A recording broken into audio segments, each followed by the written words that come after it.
Isang mapagpalang araw sa ating lahat. Ako po si Sarina Espaloma at lahat kang itunan para sa daily devotion na pinamagatang Humility Make Us Highly Favored. So, para po sa mga kabataan, context po nito is para sa mga kabataan na katulad ko. So, yung scripture natin ngayon is 1 Peter chapter 5 verses 5 to 6, and sinasabi na, in the same way, you who are younger, submit yourself to your elders. All of you clothe yourself with humility towards one another, because God opposes the proud, but shows favor to the humble. Humble yourselves, therefore, under God's mighty hand, that He may lift you up in due time. So, sa Tagalog, kayo namang mga kabataan, magpasakop kayo sa matatanda. Magpasakop kayo sa isa't isa at isuot ninyo ang kapakumbabaan, sapagkat sinasaway ng Diyos ang mga palalo at nagbibigay-biyaya sa mga mapagkumbaba. Kaya nga magpakumbaba kayo sa ilalim ng mga pangyarihang kamay ng Diyos, upang kayo'y kanya itaas sa taktang panahon. So, yung katuruan natin yung umaga is, God opposes the proud. So, wag tayong magmataas o magmayabang. Kung hindi tayo marunong makinig, sumunod sa mga matatanda, kung tama naman yung payo nila, yung mga sinasabi nila para sa atin, if you are proud not listening to them, God is opposing you. No? Si God ang bahala sa'yo kung hindi ka marunong sumunod, makinig sa mga nakakanda sa'yo kung tama naman yung sinasabi, diba? God opposes the proud. Next is, God shows favor to the humble. Ito naman is maganda, no?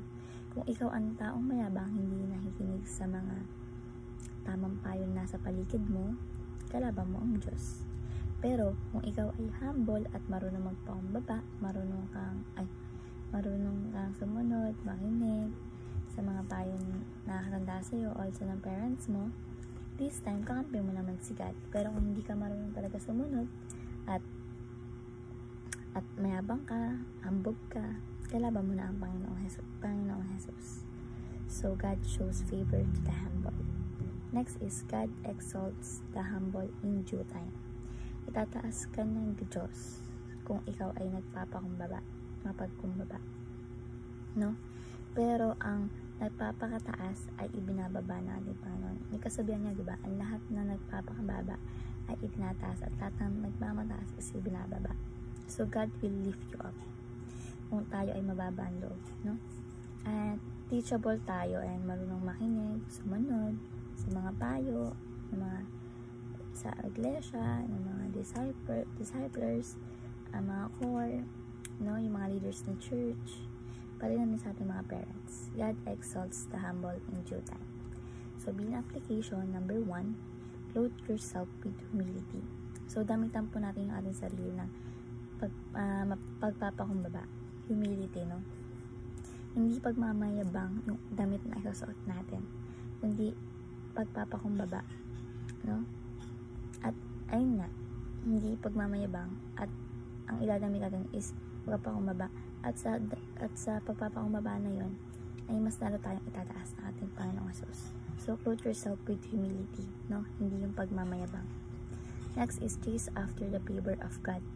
So, ang habulin natin pabor ay ang pabor ng ating Panginoon, hindi pabor ng tao.